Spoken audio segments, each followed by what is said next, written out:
तो ये जानना बहुत जरूरी है और ये बात हम लोग बखूबी समझते भी हैं कि जो सपना हमारे पुरखों ने आजादी की लड़ाई के दौरान देखा था, वो सपना अभी तक पूरा नहीं हुआ। अगर वो सपना पूरा हो गया होता तो हम आज इस अंबेडकर भवन में बैठ करके आदिवासियों के अधिकारों पर और भगत सिंह की शहादत के दिन चर्चा नहीं कर रहे होते शायद। साथियों, अभी हमारे जो साथी मणिपुर से यहाँ पर हैं, उन सबको सबसे पहले मैं अपनी पार्टी की तरफ से एक बात कह देना चाहता हूं कि साथियों, वी आर विद यू, हम आपके साथ हैं पहले दिन से और आखिरी दिन तक। आपकी जो लड़ाई चल रही है, यही लड़ाई आज पूरे देश में आदिवासी लड़ रहे हैं। जिस जीनोसाइड की बात हो रही थी, ये सिर्फ मणिपुर में ही नहीं, पूरे सेंट्रल इंडिया के भीतर भी है। और आप देख लीजिए किस तरीके से मणिपुर के बाद लद्दाख को जलाया जा रहा है। उसके साथ में भी यहां से सॉलिडारिटी देने की जरूरत है कि एक राज्य को उसका टैग छीन लिया गया, स्टेट का दर्जा छीन लिया गया, उसे यूनियन टेरिटरी बना दिया गया। पिछले 7 साल से वहां पर उनका कोई रिप्रेजेंटेटिव नहीं है। उनका जिस डेमोक्रेसी की हम लोग बात कर रहे हैं, कहां है उनके लोग? कौन है जो उनको रिप्रेजेंट करता है? कौन है? कौन सी विधानसभा है जहां पर उनकी आवाज उठाई जा रही है? और कौन सी पार्लियामेंट है जिसमें लद्दाख के ऊपर सवाल पूछा जा रहा है? लेकिन दिल्ली के भीतर बैठ करके हम लोग यहां से उनकी आवाज में अपनी आवाज को बुलंद करते हुए इस देश की सरकार से यह कह देना चाहते हैं कि हम लद्दाख के लोगों के साथ में खड़े हुए हैं। हम उनकी जो मांगे हैं, चाहे अनुसूची 6 के एक्सटेंशन का मसला हो, चाहे स्टेटहुड का मसला हो, हम दोनों मांगों के साथ में यहां पर हैं। साथियों, आज की तारीख में पूरे देश में आदिवासियों के ऊपर 2 तरीके का हमला है। एक डायरेक्ट हमला है जो हमने मणिपुर के भीतर देखा और जो मिलिट्री की तरफ से या सिक्योरिटी फोर्सेस की तरफ से हम झारखंड और छत्तीसगढ़ में देख रहे हैं। एक और हमला है दूसरे तरीके का जो हमारे देश की लोकसभा, विधानसभा और राज्यसभा या फिर किसी कोर्ट की तरफ से हो रहा है। उसकी तरफ भी हमारा ध्यान जाना बहुत जरूरी है। आप देखिए, पिछले कुछ दिन पहले, पिछले हफ्ते एक ऑर्डर आता है और ऑर्डर में कहा गया, जैसे एक एग्जांपल के तौर पे ले लें, जैसे कि रिजर्वेशन के मामले पे आदिवासियों के ऊपर, आदिवासियों को जो 7.5% आरक्षण मिला हुआ है, उस आरक्षण में भी किस तरीके का घालमेल है।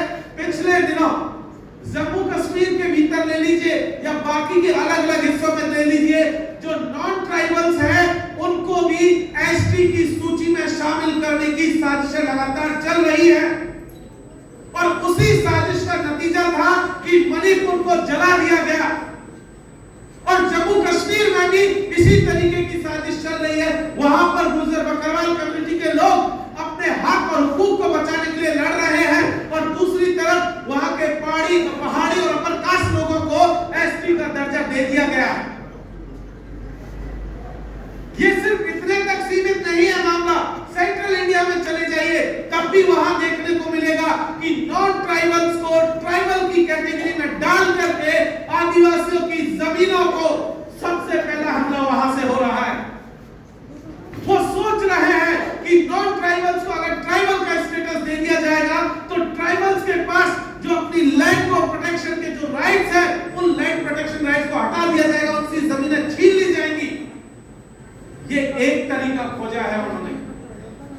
दूसरा और एक तरीका है जिसमें वो कहते हैं कि हम इस देश के भीतर जो अर्बनाइजेशन है, जो शहरीकरण है, उसको बढ़ा रहे हैं, शहरों को विकसित कर रहे हैं और इन शहरों को बढ़ाने के नाम पर आदिवासी इलाकों में नगर पालिकाओं का विस्तार किया जा रहा है। ये लगता बहुत छोटा सा मामला है। आपको लगता होगा दिल्ली में बैठ कर कि भाई किसी इलाके में अगर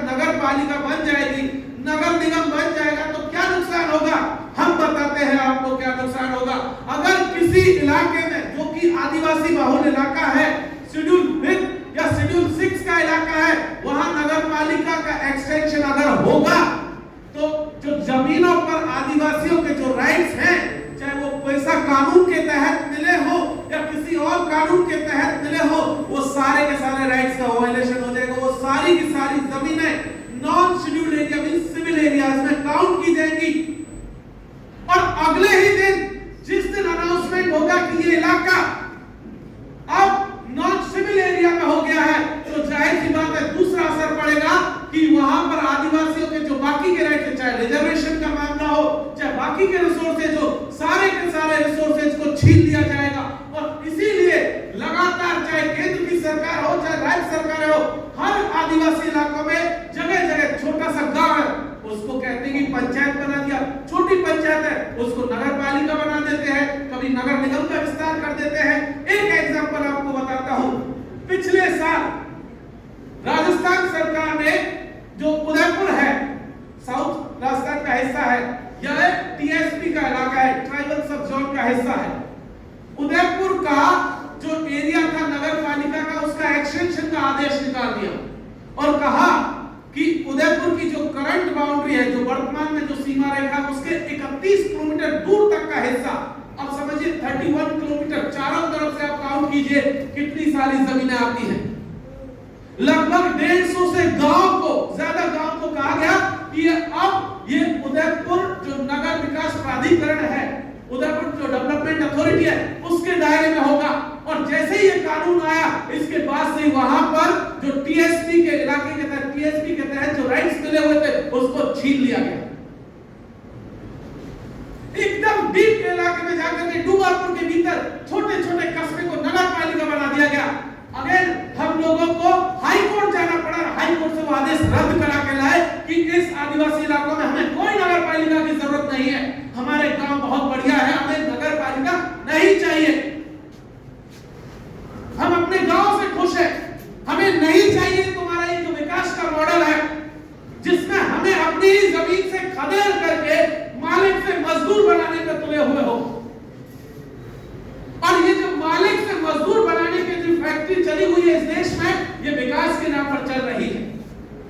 दूसरी तरफ जब ये नगर पालिका का डिबेट खत्म हुआ तो कुछ और नए नए नाम आ गए। नया नाम एक दिया आपका वन संरक्षण अधिनियम, फॉरेस्ट कंजर्वेशन अमेंडमेंट बिल 2023।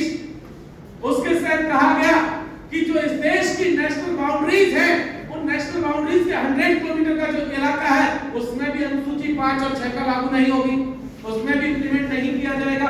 तो आप बताइए पूरा का पूरा north east, Jammu and Kashmir से लेकर उत्तराखंड से लेकर पंजाब राजस्थान से लगता हुआ पूरा ये बेल्ट, फिर उधर कोस्टल बेल्ट, सारा का सारा शेड्यूल एरिया से बाहर चला जाएगा, सिविल एरिया में चला जाएगा। इस इलाके में ट्राइबल्स क्या करेंगे? उनके राइट्स को कौन प्रोटेक्ट करेगा? इस हमले पर भी यहां से सवाल उठाना जरूरी है कि सरकार कर क्या रही है विकास के नाम पर। एक दूसरा कानून जो पिछले साल 2022 में एक पास हुआ था, wild life conservation amendment bill, वन्यजीव संरक्षण अधिनियम, कहा गया कि हम लोग, देश की सरकार ने कहा कि इस देश में जो है जंगली जानवरों को बचाएंगे, और जंगली जानवरों को बचाने के नाम पर उन्होंने इंसानों को खदेड़ने का सिलसिला शुरू कर दिया और इंसानों में मैनली आदिवासियों को खदेड़ने का सिलसिला शुरू किया। एक एग्जांपल के तौर पर बताता हूं, wild life conservation amendment bill के तहत कहा गया कि इस देश में 18 जगहों पर 18 लोकेशंस को आइडेंटिफाई करके कहा गया कि यहां पर टाइगर रिजर्व प्रोजेक्ट बनाया जाएगा। और एक एक प्रोजेक्ट कम से कम इतना बड़ा है, इतना छोटा है, जिसमें 150 से 200 गांव एक बार में उजड़ रहे हैं। राजस्थान में अब इस तारीख, आज की तारीख में 4 टाइगर रिजर्व जोन है, और टाइगर कितने? एक भी नहीं, लेकिन जोन कितने? 4। एक एक जोन 150 से 200 गांव को उजाड़ रहा है। कोई ऑप्शंस भी नहीं दे रहा है कि भाई आप उजड़ करके जाओगे कहां। क्या कहा गया है? इविक्शन नोटिस है, कहा गया है सरकार की तरफ से ये कुछ गांव है, इनको खाली करना, आगे पीछे कुछ नहीं। खाली करके जाएंगे कहां? पता नहीं। करना क्या है?